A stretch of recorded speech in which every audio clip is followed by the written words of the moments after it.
الحمد لله وحده والصلاة والسلام على من لا نبي بعده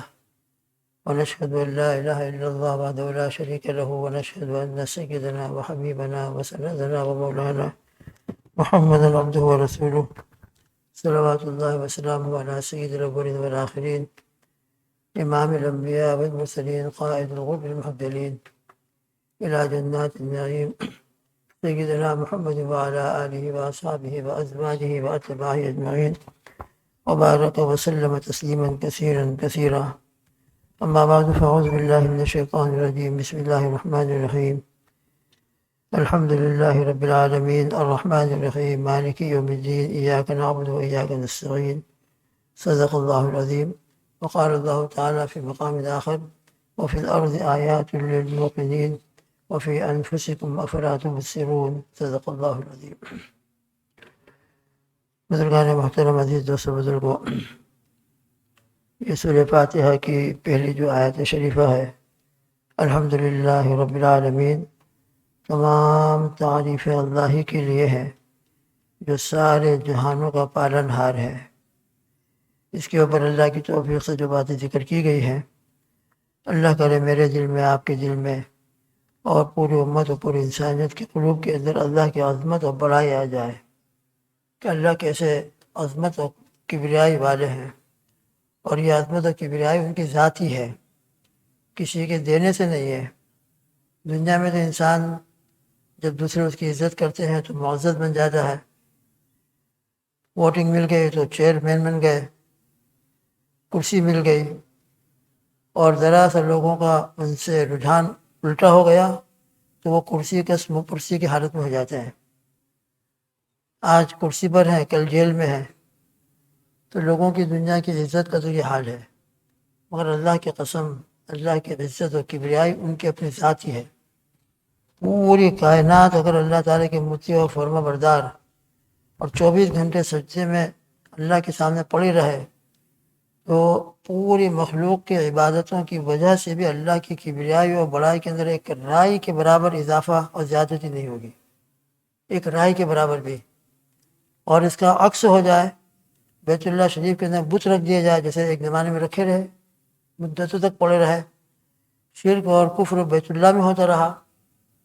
تو پوری دنیا بھی اگر مشرک بن جائے، خدا کی نافرمان باغی بن جائے، تو ان سے ان کی عزت کے اندر کوئی کمی آ جائے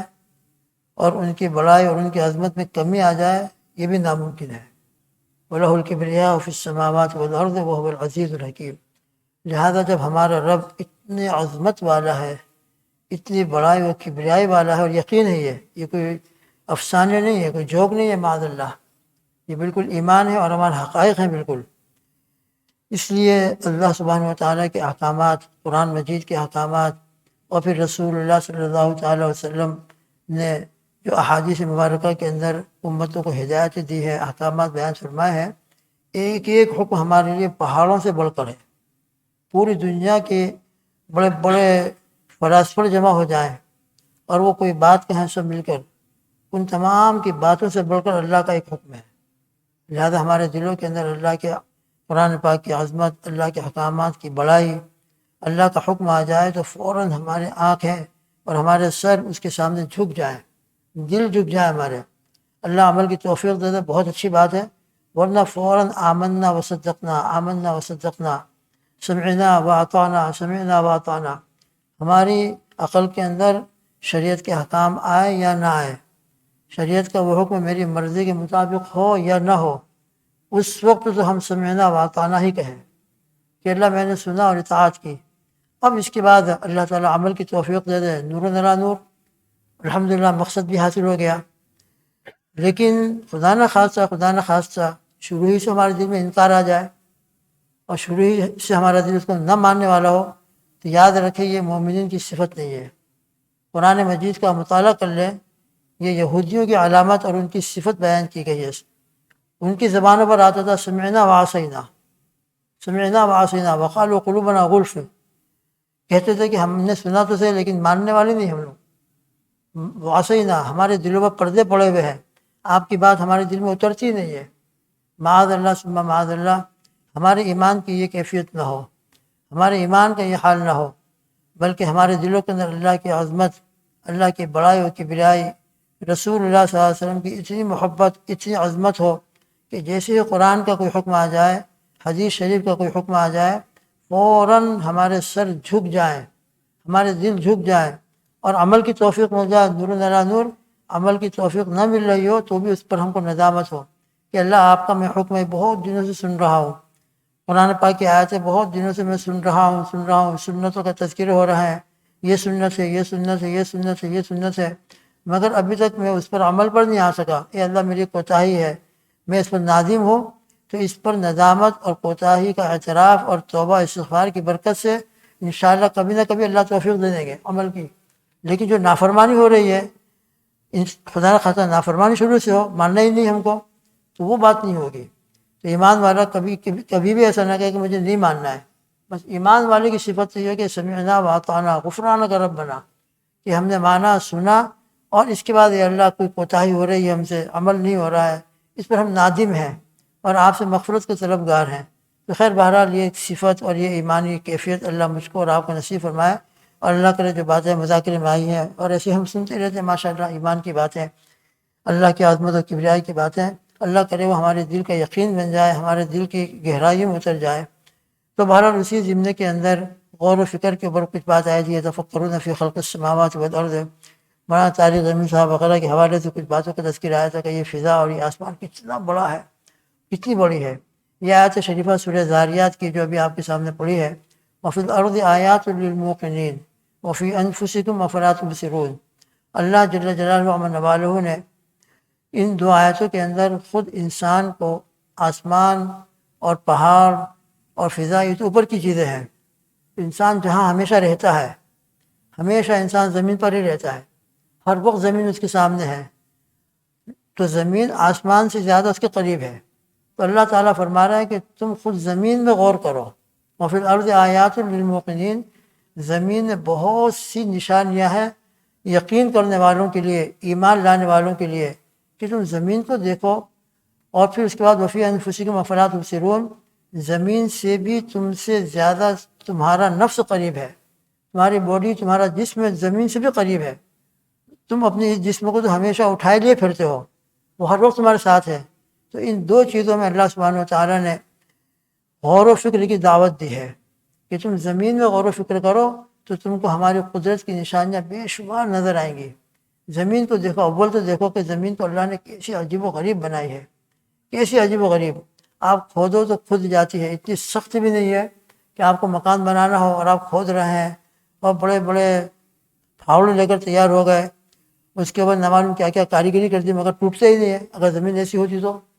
انسان کے لیے چلنا مشکل ہو جاتا، انسان کے لیے کھیتی کرنا مشکل ہو جاتا، انسان کے لیے اس کے اوپر مکان اور گھر بنانا مشکل ہو جاتا۔ تو زمین ایسی ہے کہ آپ کھودو تو کھد بھی جاتی ہے، اور کھدنے کے بعد بھی کیا عجیب و غریب اللہ نے اس کے اندر قوت تحمل رکھا ہے۔ 100 مالے کی بلڈنگیں بنی ہوئی ہیں،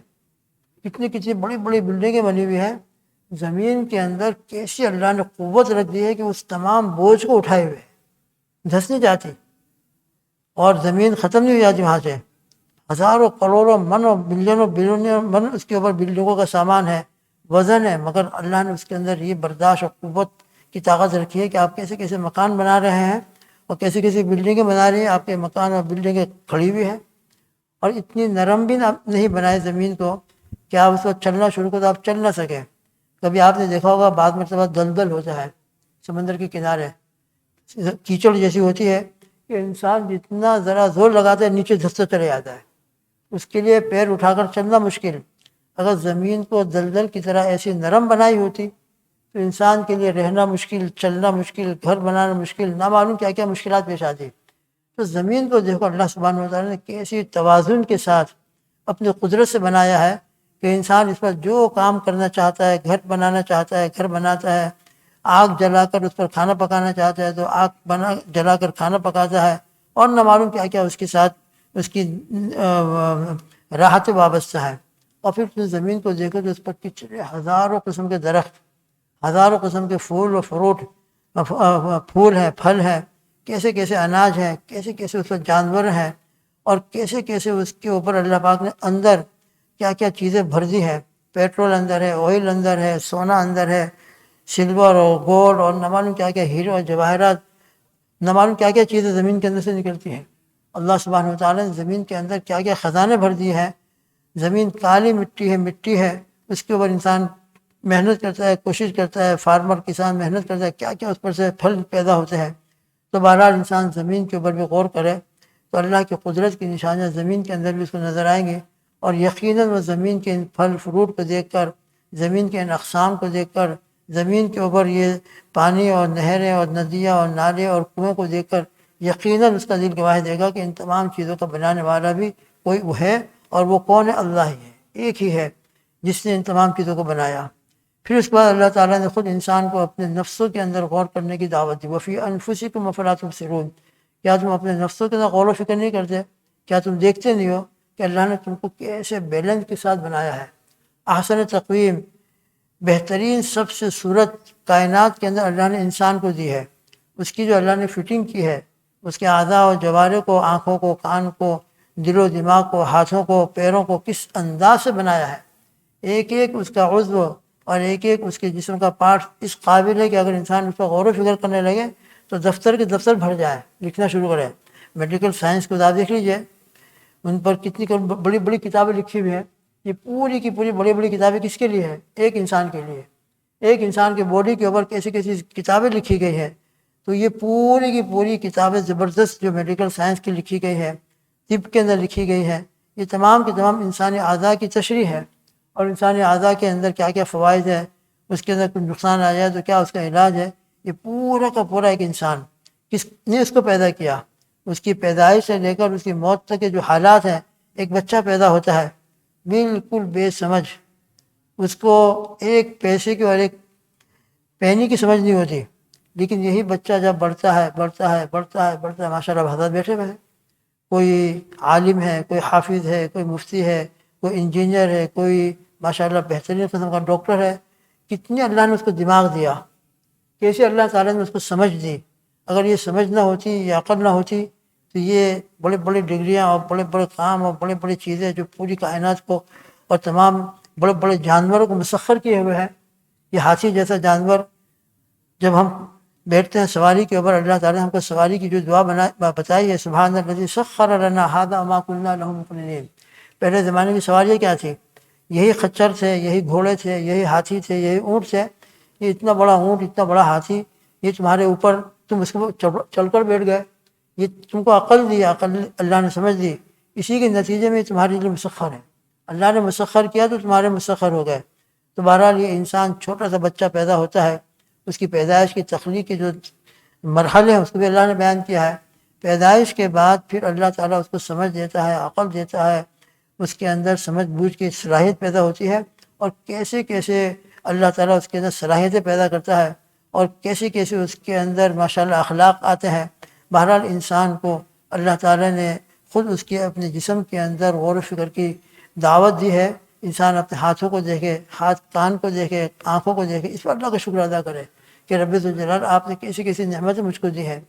اور ان نعمتوں کا اندازہ اور اس کی قدر و قیمت اس وقت ہوتی ہے جب کہ انسان کے پاس آنکھ تھی، آنکھ چلی گئی، ہاتھ تھے، ہاتھ خراب ہو گئے، پیرالائز ہو گیا، اور اب بیچارہ ہاتھ کے اندر کپکپاہٹ ہے، ہاتھ کے اندر پکڑنے کی طاقت ختم ہو گئی، پیروں کے اندر چلنے کی طاقت ختم ہو گئی۔ اب معلوم ہوتا ہے کہ اللہ اکبر، یہ پیر کتنے قیمتی تھے، یہ ہاتھ کتنی قیمتی تھی، یہ آنکھیں کتنی قیمتی تھی، آج تک مجھے اس کی قدر نہیں ہوئی۔ نعمت کے زوال کے بعد پھر اس کی قدر ہوتی ہے، قدر نعمت بعد زوال۔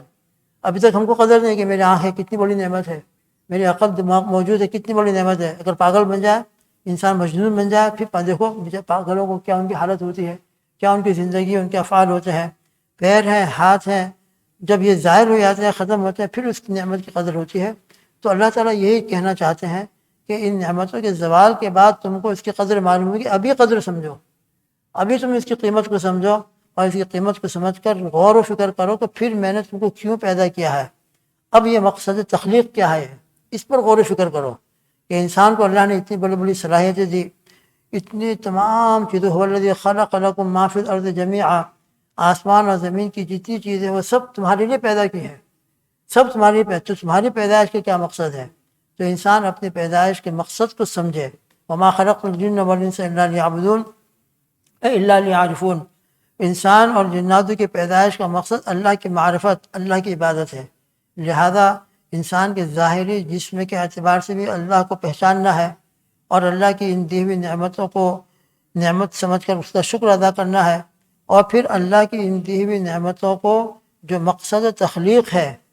اللہ نے ہم کو پیر دیے ہیں مگر آج ہمارا نوجوان مسجد میں نہیں آ رہا ہے، فٹ بال کھیلنے کے لیے ماشاءاللہ پیروں میں قوت ہے، شاپنگ کے لیے پیروں میں قوت ہے، مسجد میں آنے کے لیے پیروں کی قوت کہاں چلی گئی؟ مسجد میں آنے کے لیے ہماری ٹائم کہاں نکل گیا؟ یہ ہماری قوتیں، ہمارے بدن کی صلاحیتیں آج کہاں استعمال ہو رہی ہیں، جبکہ ہماری پیدائش کا مقصد اللہ کی عبادت تھی۔ لہذا اس کے اوپر بھی انسان کو خوب غور و فکر کرنا ہے کہ غور و فکر کے برکت سے انسان کے اوپر دنیا اور آخرت اور دین اور دنیا کی بھلائیاں کھلتی ہیں۔ سب جانتے ہیں کہ آپ کا گھر کا کام جو چل رہا ہے، خود آپ کی زندگی اور لائف کی جو روٹین ہے، یہ کس پر چل رہی ہے؟ آپ کی فکروں پر چل رہی ہے۔ اگر آپ کے اندر فکر نہ ہو تو آپ کام پر کیوں جائیں؟ اگر آپ کے اندر فکر نہ ہو، آپ بیمار ہو گئے تو علاج کیوں کریں؟ اگر آپ کے اندر فکر نہ ہو تو گھر کے اندر کھانا نہیں پک رہا ہے تو کھانا پکانے کے لیے فکر کیوں کریں؟ یہ سب فکروں پر کھانا پک رہا ہے، فکروں کے اوپر ہم کام پر جا رہے ہیں، فکروں کے اوپر یہ دنیا کے تمام کام چل رہے ہیں۔ تو جب ہم دیکھ رہے ہیں کہ دنیا کے تمام کام، ہماری پوری زندگی اور لائف کی روٹین ان فکروں پر چل رہی ہے، تو دوست و بزرگوں بہت زیادہ ضرورت اس بات کی ہے کہ میں بھی اور آپ بھی اپنی قبر اور اپنی آخرت اور اپنی مقصد تخلیق کے اوپر غور و فکر کریں کہ اللہ نے مجھ کو کس مقصد کے لیے پیدا کیا تھا، میں اپنے مقصد پر چل رہا ہوں یا مقصد سے ہٹ گیا ہوں، میرے اندر مقصد زندگی موجود ہے یا نہیں ہے۔ میری زندگی کا مقصد کھانا اور پینا اور گھر بنانا نہیں ہے۔ کھانا اور پینا گھر بنانا اگر زندگی کا مقصد ہو تو ہم سے زیادہ کھانے والے جانور ہیں۔ یہ گھر بنانا ہم سمجھتے ہیں کہ ہم بناتے ہیں گھر، آپ پرندوں کو دیکھ لیجئے، وہ پرندے بھی اپنے اپنے گھر جو بناتے ہیں کیسے عظیم الشان گھر بناتے ہیں۔ وہ بیچارے ہم سمجھتے ہیں بے زبان ہیں، مگر آپ ان کے گھر کو دیکھ لیجئے، چھوٹے چھوٹے پرندے ان کے گھونسلوں کو دیکھ لیجئے، کس ترتیب سے وہ اپنے گھونسلے بناتے ہیں۔ تو گھروں کا بنانا، کھانا اور پینا اولئک کالانعام بل ہم اضل، تو کھانا پینا اور گھر بنا لینا، اچھے سے اچھا اپنے انجوائے اور عیش و عشرت کے سامان حاصل کر لینا، یہ انسان کی پیدائش کا مقصد ہرگز ہرگز ہرگز ہے ہی نہیں۔ اگر اس کو مقصد بنا رکھا ہے تو پھر اللہ تعالیٰ نے ان کے بارے میں فرمایا اولئک کالانعام، یہ لوگ بالکل جانوروں کی طرح ہیں، بلکہ اولئک بل ہم اضل، جانور بھی اپنے مالک کا مطیع و فرما بردار ہوتا ہے۔ کتے کو آپ پال لیں، ذرا سا اس کو کھانا کھلا دیں، کیسا آپ کے اشاروں پر چلتا ہے، آپ کے اشاروں پر چلتا ہے۔ لیکن آج انسان اللہ کی نعمتوں کو استعمال کر رہا ہے، رات دن اللہ کی نعمتوں کو کھا رہے ہیں، مگر اللہ کے منادی کی اذان کی آواز ہمارے کانوں میں آ رہی ہے، گھروں میں سن رہے ہیں، اللہ اکبر اللہ اکبر، مگر ہمارے نوجوان ہیں کہ گھروں میں بیٹھے ہوئے ہیں، مسجد میں آنے کے لیے تیار نہیں ہے، مسجد میں آنے کے لیے پیروں کے اندر قوت ہے، ابھی کام پر جانا ہو تو فوراً جائیں گے، جانا چاہیے، میں انکار نہیں کر رہا، کام پر جانے سے کوئی انکار نہیں کرتا، جاؤ ضرور جائیں ہم، حلال روزی کا حاصل کرنا یہ بھی ایک فرض ہے، اچھی نیت سے انسان کام پر جائے، بزنس کرے، وہ بھی عبادت ہے، لیکن دوست بزرگوں ان عبادتوں کے ساتھ یہ بھی تو عبادت ہے کہ ہم مسجدوں کو آباد کریں، یہ بھی تو ہماری ذمہ داری ہے کہ مسجدوں کے اندر آ کر نماز ادا کریں۔ میرے آقا میرے محبوب صلی اللہ علیہ وسلم نے مسجدوں کی نمازوں کی کیسی کیسی فضیلت بیان فرمائی ہے، جماعت کی کیسی کیسی اہمیت بیان فرمائی ہے، اور جماعت کے چھوڑنے کے اوپر کیسی کیسی سخت وعیدیں بیان کی ہے، کیسی کیسی اس کے اوپر اللہ کے نبی صلی اللہ علیہ وسلم دل کی گہرائیوں سے امت کو آمادہ کرنے کے لیے مسجدوں میں آنے کے لیے دعوت دے رہے ہیں۔ ان دعوتوں کے باوجود بھی اگر ہم مسجد میں نہیں آ رہے ہیں تو ہمارے جسموں کے اندر جو طاقت ہے، جو سمجھ ہے، دنیا کے کاموں میں لگ رہی ہے، دین کے کاموں میں استعمال نہیں ہو رہی ہے، تو ہم اپنی زندگی کے مقصد سے بہت دور ہیں، بہت دور ہیں۔ ہم کو جانا ہے لندن اور ہم نے راستہ اختیار کر رکھا ہے اسکاٹ لینڈ کا، جیسے جیسے آگے بڑھتے جائیں گے اپنی منزل سے دور ہوتے جا رہا ہے۔ لہٰذا اس غفلت کے ساتھ اگر ہماری زندگی آگے بڑھ رہی ہے تو دوستو بزرگ ہم جنت کے قریب نہیں ہو رہے ہیں، اپنے مقصد تخلیق کو پا نہیں رہے ہیں، بلکہ اپنے مقصد تخلیق سے ہٹ کر بالکل رانگ وے پر چل رہا ہے، بالکل الٹے راستے پر چل رہا ہے، ہم جنت کے بجائے جہنم کی طرف جا رہے ہیں۔ اسے دوستو بزرگوں اس پر بھی ہم کو غور و فکر کرنا ہے کہ میرے آج تک کی زندگی کے اندر اللہ کے احکامات کتنے زندہ ہیں، فرائض کتنے زندہ ہیں، سنتیں کتنی زندہ ہیں، اور کن احکامات کے اوپر میں عمل کر رہا ہوں، اللہ کے فرائض کے اوپر میں کس حد تک اہمیت کے ساتھ، عظمت کے ساتھ عمل کر رہا ہوں۔ جو عمل ہو رہا ہے اس پر ہم اللہ کا شکر ادا کریں، اللہ سے استقامت مانگیں اور ہدایت مانگتے رہیں۔ اور نہیں ہو رہا ہے تو دوستو بزرگوں، آج کی اس مجلس کے اندر اللہ کرے مجھ کو بھی اور آپ کو بھی اللہ نے ہم کو جو دعوت دی ہے وفی انفسکم افلا تبصرون کے ذریعے سے، کہ تم اپنے نفسوں میں غور کرو، اللہ کی قدرت کی نشانیوں کو دیکھو، کیسی کیسی نعمتیں میں نے تم کو دی ہے اور تمہاری پیدائش کا کیا مقصد میں نے تم کو بتلایا ہے قرآن پاک کے اندر۔ اس مقصد کو سوچ کر اب آئندہ زندگی کی ترتیب بناؤ، آئندہ زندگی کے لیے پروگرام بناؤ، اپنی زندگی کی روٹین کو بدلو، نمازوں کا اہتمام، شریعت کا اہتمام، معاملات شریعت کے مطابق، اخلاق شریعت کے مطابق، ہمارے عقائد بالکل اہل سنت و جماعت کے طریقے کے مطابق، ان تمام باتوں کے اوپر ہم آئیں اور باقاعدہ اس پر غور و فکر کریں، اپنی گزشتہ زندگی کا جائزہ محاسبہ کریں، جو گناہ کبیرہ میری زندگی میں چل رہے ہیں اس پر سچے دل سے توبہ کریں۔ رمضان کا مبارک دن چل رہا ہے، نبی کریم صلی اللہ تعالیٰ وسلم نے رمضان مبارک کے اندر لا الہ الا اللہ کی کثرت کا حکم دیا ہے، استغفار کی کثرت کا حکم دیا ہے۔ تو میں بھی اور آپ کی اپنی زندگی کا جائزہ لے کر میری زندگی میں جو گناہ کبیرہ چل رہے ہیں ہر ایک اپنا اپنا جائزہ لے، اس پر کسی کو بتانے کی ضرورت نہیں۔ ہمارا معاملہ گناہوں کے بارے میں اللہ کے ساتھ ہے، فیما بینہ و بین اللہ۔ اللہ فرما رہے ہیں وَذَرُوا ظَاهِرَ الْإِثْمِ وَبَاطِنَهُ، ظاہری گناہوں کو بھی چھوڑو اور دل کے گناہوں کو بھی چھوڑو۔ ظاہری لوگوں کے سامنے جو گناہ ہوتے ہیں ان کو بھی چھوڑو، اور اپنے روم میں بیٹھ کر انٹرنیٹ کے اوپر، فیس بک کے اوپر جو گناہ ہو رہا ہے ان کو بھی چھوڑو۔ ہر قسم کے گناہوں کو چھوڑو تو جا کر انشاءاللہ ثم انشاءاللہ ہماری زندگی کا رخ صحیح بنے گا اور ہماری زندگی صحیح لائن پر آئے گی۔ اس لیے جس طرح ہم دنیا کے کاموں پر غور و فکر کرتے ہیں، دنیا کے نفع کو حاصل کرنے کے لیے کتنی سوچ اور کتنے فکر سے کام کرتے ہیں، اس سے زیادہ فکر ہم کو اپنی قبر کی، اپنی آخرت کی کرنی ہے۔ اس لیے کہ دنیا فانی ہے، دنیا چھوڑ کر چلے جائیں گے، باقی قبر میں جا کر اور آخرت کا جو معاملہ ہے وہ ہمیشہ کا معاملہ ہے۔ اس لیے انسان دنیا کی فانی چیزوں کے پیچھے پڑ کر اپنی ہمیشہ کی زندگی کو بھول جائے، اپنے خالق و مالک کو بھول جائے، اپنے خالق و مالک سے غفلت اختیار کر کے غفلت والی زندگی گزارے، یہ انسان کے لیے بہت ہی بڑے خسارے کی چیز ہے اور بہت بڑا نقصان ہے۔ اللہ پاک مجھ کو بھی اور آپ کو بھی توفیق عطا فرمائے۔ اسے دوستوں بزرگوں، دین کے اعتبار سے میں اپنی زندگی کا جائزہ لوں، میری زندگی کے اندر روزانہ 5 نمازیں پابندی کے ساتھ ادا ہو رہی ہیں کہ نہیں ہو رہی ہے؟ نہیں ہو رہی تو ابھی بیٹھے بیٹھے ہم توبہ کرو، آئندہ کے لیے پروگرام بنائیں کہ رمضان ہی نہیں، رمضان کے بعد بھی روزانہ 5 نمازیں پابندی کے ساتھ میں ادا کروں گا۔ اسی طرح جو فرائض ہیں، زکوٰۃ ہے، صوم ہے، اور اسی طریقے سے دین اور شریعت کی جتنے احکامات ہیں ان تمام احکامات کے اوپر عمل کروں گا۔ اور دوستوں بزرگوں، یہ عمل کرنا میرے ہی فائدے کے لیے ہے، اللہ کا اس میں کوئی فائدہ نہیں، جیسا اس سے پہلے ذکر کیا گیا۔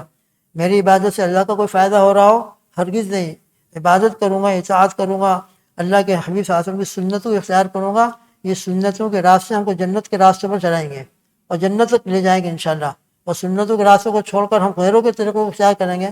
غیروں کے طریقوں کو اختیار کریں گے، اللہ نہ کرے، اللہ نہ کرے، اللہ نہ کرے، قیامت کے دن ہم کو اٹھا کر فرعون کی لائن میں کھڑا کر دیا گیا اور دنیا کے جو دوسرے کفار ہیں، مشرکین ہیں، اور دنیا کے جو اللہ کے باغی و نافرمان ہیں ان کی کیو میں کھڑا کر دیا گیا۔ حضرات صحابہ کی جماعت سے نکال کر، صلحاء اور مشائخ کی جماعت سے نکال کر، اللہ مجھ کو بھی بچائے، آپ کو بھی بچائے۔ وامتاز الیوم ایھا المجرمون، امام ابو حنیفہ رحمۃ اللہ غالباً یا اور کوئی بزرگ اس آیت شریفہ کو پڑھتے رہے، پوری رات روتے رہے کہ قیامت کے دن کہا جائے گا دنیا میں تو سب ملے جلے رہتے ہیں، سب ایک ساتھ رہتے ہیں، لیکن قیامت کے دن یہ ایک ساتھ نہیں ہوں گے، بلکہ وہاں باقاعدہ نیک لوگوں کی جماعت الگ ہوگی، صلحاء انبیاء علیہ السلام کی جماعت الگ ہوگی، بڑے اعزاز کے ساتھ ہوں گے، فرعون، حامان، ان کی جماعت الگ ہوگی، انتہائی ذلت کی حالت میں ہوں گے۔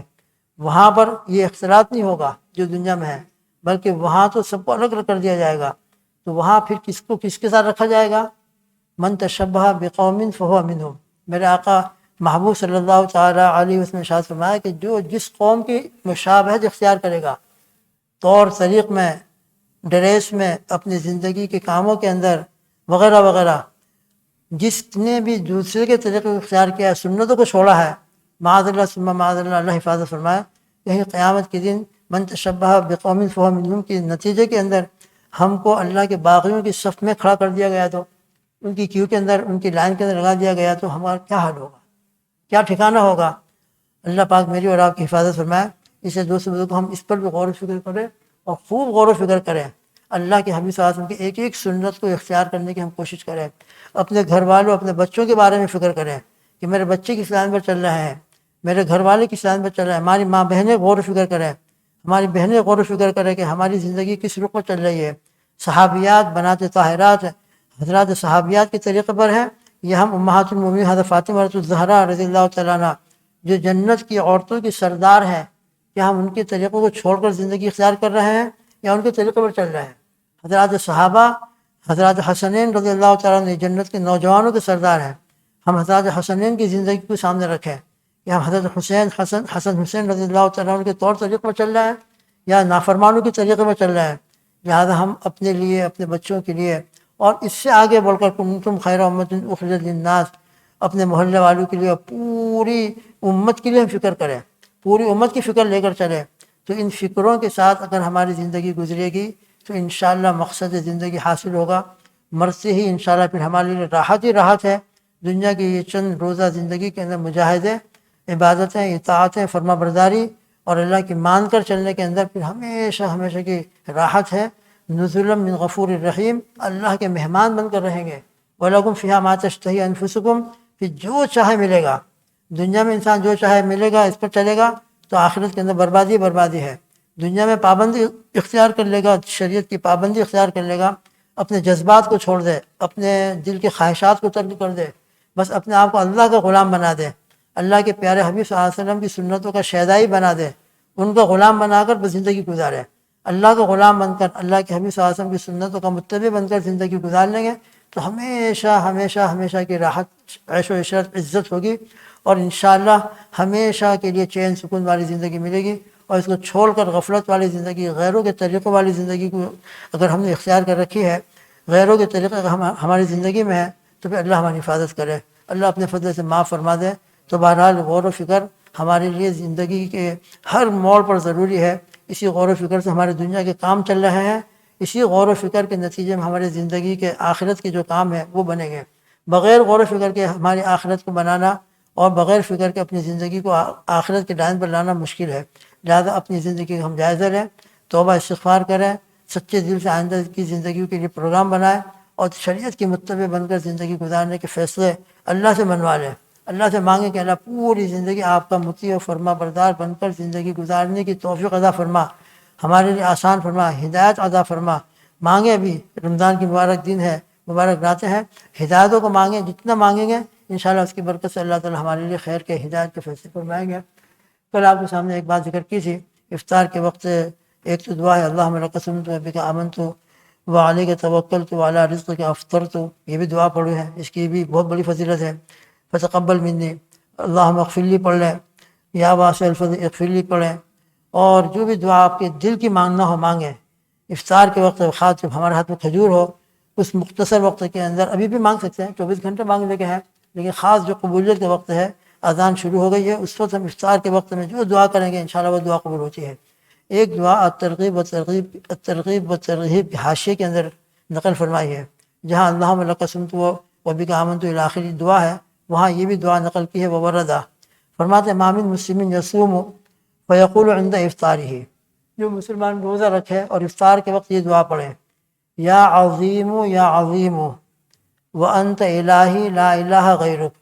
بہت آسان ہے، اشارہ یاد بھی کر لیں تو آسان یاد ہو جائے گی۔ یا عظیم وانت الہی لا الہ غیرک، اے عظیم، یہ اللہ کی صفت ہے، انت الہی، آپ میرے معبود ہیں، اللہ ہیں، میرے اللہ ہیں، لا الہ غیرک، آپ کے سوا کوئی معبود نہیں، اغفر لی الذنب العظیم،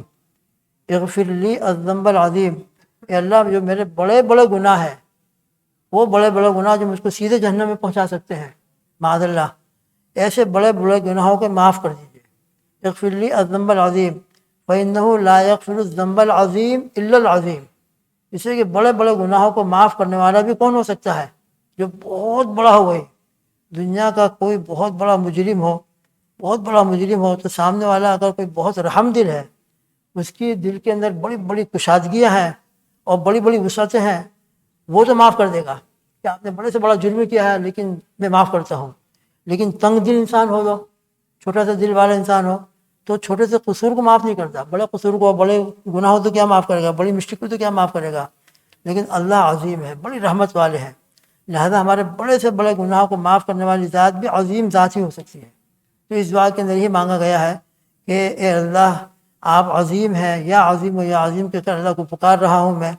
اور میرے زبردست بڑے سے بڑے گناہ کو آپ عظیم ہی معاف کر سکتے ہیں۔ اغفر لی الذنب العظیم فإنہ لا یغفر الذنب العظیم الا العظیم، فرماتے جو افطار کر یہ دعا پڑھے گا الا خرج من ذنوبہ کیوم ولدتہ امہ، انشاءاللہ اس دعا کی برکت سے ایسے اس کے گناہ معاف ہوں گے جیسے کہ آج ہی پیدا ہوا ہے،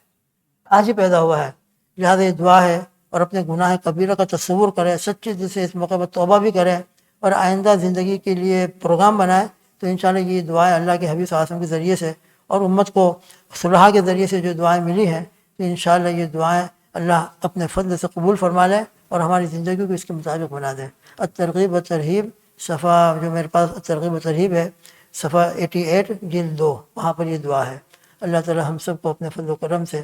غور و فکر کی توفیق عطا فرمائے، اپنی زندگی کو بدلنے کی توفیق عطا فرمائے۔ اور دوستوں بزرگ، ہم بار بار سنتے ہیں یہ تمام باتیں محنت سے آتی ہیں۔ حقیقت میں دنیا کی کوئی ڈگری، کوئی کام بغیر محنت کے نہیں ہوتا، بغیر محنت کے کوئی کام ہی نہیں ہوتا۔ اس کے لیے ہم کچھ محنت کریں۔ ماشاءاللہ دعوت و تبلیغ کی لائن سے جو محنت چل رہی ہے، اس میں یہی مقصد ہوتا ہے کہ ہم 3 دن کے نکلیں گے، نکلنے کی برکت سے الحمدللہ فکر پیدا ہوگی اور انسان کو توبہ کی توفیق ملے گی۔ لہذا ہر کام دنیا کا فکر کے بغیر، محنت کے بغیر نہیں ہوتا ہے۔ تو آخرت، قبر بہت بڑی ہماری عظیم الشان مقصد ہے۔ یہ مقصد کی زندگی بھی ہم کو جتنا ہم محنت کریں گے، اپنے آپ کو لگائیں گے، دعوت و تبلیغ ہے، علماء کی صلحاء کی مجلسیں ہیں، معاصرین صاحب دھورات ماشاءاللہ دامت برکاتہم، ان کے ہاں اصلاحی مجلس ہوتی ہے، آپ جائیے وہاں پر، ماشاءاللہ کیسے آپ کی اصلاح ہوگی، کیسے کیسے نوجوانوں کی اصلاح ہوئی ہے اور ہو رہی ہے۔ ایسے ہم مجلسوں کے اندر شرکت کریں گے تو انشاءاللہ ہماری اللہ تعالیٰ زندگی کو بدلیں گے۔ محنت کریں گے تو اللہ پاک محنت کے بدلے سے اور محنت کی برکت سے ہماری زندگی میں لائیں گے۔ ایک سیدھا سادہ آسان طریقہ ہے دعوت و تبلیغ کی لائن سے، اس کے اندر ہم اپنا ٹائم لگائیں، اپنے آپ کو نکالیں، انشاءاللہ فکریں پیدا ہوں گی، اور ان فکروں کی برکت سے اللہ پاک ہماری زندگی کو بدلیں گے۔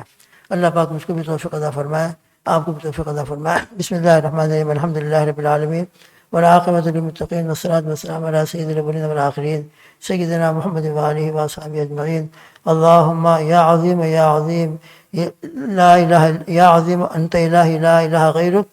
فاغفر الذنب العظیم فإنہ لا یغفر الذنب العظیم الا العظیم۔ اللہم یا واسع الفضل اغفر لنا ذنوبنا، اللہم انا نسألک برحمتک التي وسعت كل شيء ان تغفر لنا ذنوبنا، اللہم انک عفو کریم تحب العفو فاعف عنا یا کریم۔ اللہم لا الہ الا اللہ، لا الہ الا اللہ، نستغفر اللہ العظیم ونتوب الیہ، نستغفر اللہ العظیم ونتوب الیہ، نستغفر اللہ العظیم ونتوب الیہ، نسألک الجنہ ونعوذ بک من النار۔ اے اللہ ہم کو صحیح سمجھ عطا فرما دیجئے، صحیح غور و فکر کی توفیق عطا فرما دیجئے، سچے دل سے ابھی بھی توبہ کرنے کی اور ہر وقت آپ سے معافی مانگنے کی اور اپنی زندگی کو بدلنے کی یا اللہ توفیق عطا فرما دیجئے، کہ جس کی برکت سے ہماری پوری زندگی بدل جائے، ہمارے بچوں کی اور پوری امت کی زندگیاں بدل جائے، ہماری پوری امت کی زندگی میں دین آ جائے۔ یا اللہ ایسی محنت اور ایسی فکر ہم سب کو عطا فرما دیجئے۔ ربنا تقبل منا انک انت السمیع العلیم وتب علینا یا مولانا انک انت التواب الرحیم۔ اللہم اغفر لنا ولوالدینا ولاساتذتنا ولمشائخنا ولجميع المؤمنین والمؤمنات والمسلمین والمسلمات الاحیاء منهم والاموات انک سمیع قریب مجیب الدعوات۔ وصلی اللہ تعالی علی خیر خلقہ محمد وآلہ واصحابہ وازواجہ اجمعین۔ سبحان ربک رب العزة عما یصفون وسلام علی المرسلین والحمد للہ رب العالمین برحمتک یا ارحم الراحمین۔